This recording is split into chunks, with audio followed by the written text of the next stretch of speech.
Vamos lá? Verificação parcial de geografia. Não esqueçam o cabeçalho, tá bom?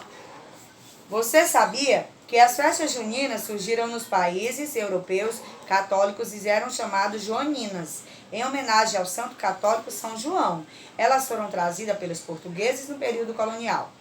No Brasil, foram influenciadas pela cultura indígena, que alterou as comidas apreciadas na festa.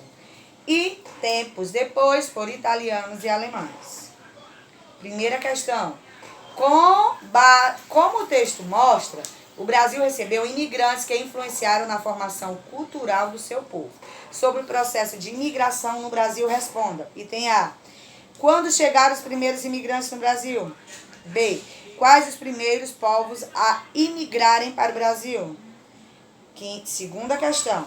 Observe a imagem da obra do Café, de 1935, de Cândido Portinari.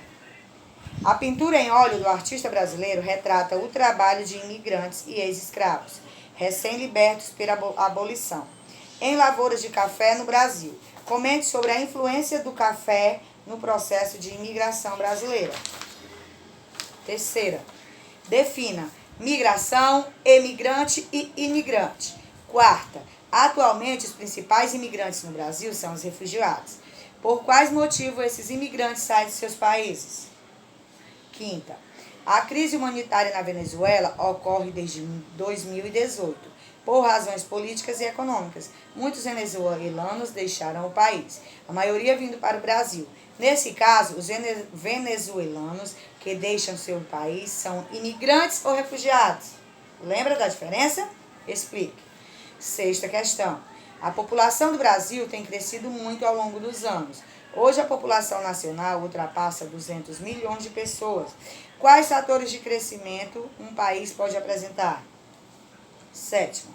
Ainda que a população do Brasil ultrapasse 200 milhões de pessoas, não é considerado um país povoado. Por quê? Oitava. Diferencie população, população absoluta e população relativa. Nona questão. Acerca da organização de dados demográficos no Brasil, responda. A. Qual o órgão responsável pela organização dos dados demográficos no Brasil? B. Qual a frequência de coleta desses dados? A cada ano eles são coletados. Décimo. O censo demográfico realizado no Brasil busca conhecer as características da população brasileira. Assim, informações sobre a faixa etária, local de moradia, idade, religião, gênero e etnia da população são conhecidos. Faça uma breve explicação sobre como esses dados são coletados no censo. Boa prova, façam com calma e com atenção, tá bom?